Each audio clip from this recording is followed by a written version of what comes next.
اعوذ باللہ من الشیطان الرجیم بسم اللہ الرحمن الرحیم السلام علیکم ورحمۃ اللہ وبرکاتہ۔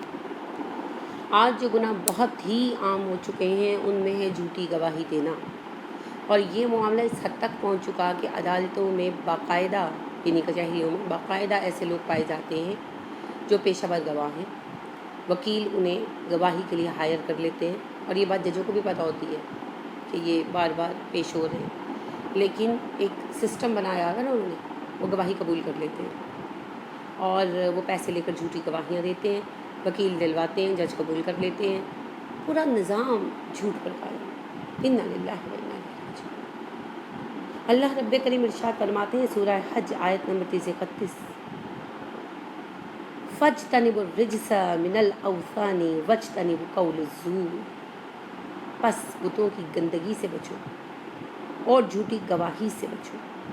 حضرت ابو بکر رضی اللہ عنہ سے مروی ہے، وہ کہتے ہیں کہ ہم رسول اللہ صلی اللہ علیہ وسلم کے پاس تھے، آپ صلی اللہ علیہ وسلم نے بتایا کہ کیا میں تمہیں بڑے گناہوں میں سے بھی بڑے گناہ نہ بتاؤں، اکبر الکبائر، کبیرہ گناہوں میں سے بھی اکبر گناہ نہ بتا دوں؟ ہم نے عرض کیا ضرور۔ آپ صلی اللہ علیہ وسلم نے فرمایا، پہلا گناہ اللہ کے ساتھ کسی کو شریک ٹھہرانا، کبیرہ میں بھی بڑا ہے۔ اس کے بعد والدین کی نافرمانی کرنا، کبیرہ میں بھی بڑا ہے۔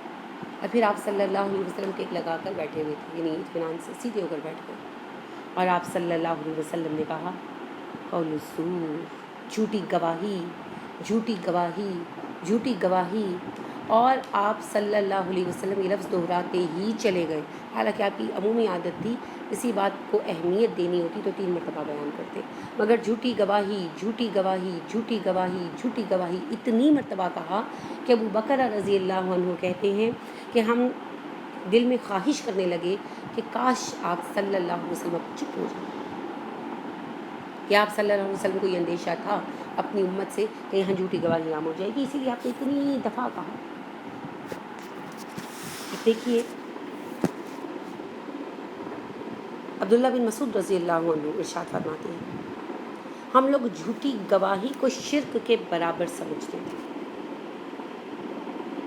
اور کیا آپ نے جھوٹی گواہی کو ہم شرک کے برابر سمجھتے تھے، اور پھر یہی آیت تلاوت کی انہوں نے جو بھی میں نے سورہ حج کی آیت نمبر 30 آپ کے سامنے پیش کی، کہ ہم جھوٹی گواہی دینے کو شرک کے برابر سمجھتے تھے، یعنی جھوٹی گواہی دینے والا گویا اللہ کے ساتھ شریک ٹھہرانے والے کے برابر ہے، اور آپ کو پتہ ہے کہ شرک کی معافی نہیں ہے، تو جھوٹی گواہی کی کیا معافی؟ اور یہاں صورتحال یہ ہے کہ 2-2 ہزار کے اوپر گواہیاں بیچ دیتے ہیں۔ سورۃ الفرقان آیت نمبر 11 میں ارشاد ہوتا ہے، والذین لا یشہدون الزور واذا مروا باللغو مروا کراما، اللہ کے بندے وہ ہیں جو کبھی جھوٹی گواہی نہیں دیتے، اور جب ان کا گزر لغو چیزوں پر ہوتا ہے تو معزز آدمیوں کی طرح گزر جاتے ہیں۔ جھوٹی گواہی نہ دینا اللہ کا بندہ ہونے کی علامت ہے، اور جھوٹی گواہی دینا اللہ کا باغی ہونے کی علامت ہے۔ کسی صورت میں گواہی جھوٹی مت دے، اللہ نے کہا اگرچہ وہ تمہارے اپنے خلاف ہو یا تمہارے عزیزوں کے خلاف ہو، گواہی کو کبھی جھوٹ میں مت بدلو، نہ گواہی چھپاؤ، یہ فرض کر دیا گیا۔ تو یہ گناہ جو اتنا عام ہو گیا ہے، یہ بہت بڑا گناہ ہے، اتنا بڑا کہ اس کی حیثیت شرک کے برابر قرار دی گئی، اور رسول اللہ صلی اللہ علیہ وسلم نے کہا اکبر الکبائر، کبیرہ گناہوں میں بھی 3 بڑے ترین گناہ، اور ان میں آپ نے پہلے شرک بتایا، پھر والدین کی نافرمانی بتائی، اور تیسرے نمبر پر جھوٹی گواہی۔ اور کتنی دفعہ دہرایا جھوٹی گواہی کی بات کو؟ اتنی دفعہ کہ صحابہ کہنے لگے کاش اب آپ چپ ہو جائیں۔ گھریلو معاملات ہو، خاندانی معاملات ہو، عدالتی معاملات ہو، قومی معاملات ہو، جھوٹی گواہی مت دو۔ آپ کا معاملہ حل ہوگا یا نہیں ہوگا، حق مارا جائے، جو بھی ہوتا ہے وہ وقتی معاملہ ہے۔ اگر آپ نے کسی کا حق لے لیا تو فائدہ جو آپ نے اس سے اٹھایا وہ ختم ہو جائے گا۔ اگر آپ کا حق ضائع ہو گیا، کسی نے آپ کا حق ناجائز طور سے چھین لیا، نقصان آپ کا ختم ہو جائے گا، لیکن جھوٹی گواہی موجود رہے گی، اس کا عذاب موجود رہے گا، اور اس کا عذاب کیا ہے؟ شرک کے برابر گناہ ہے۔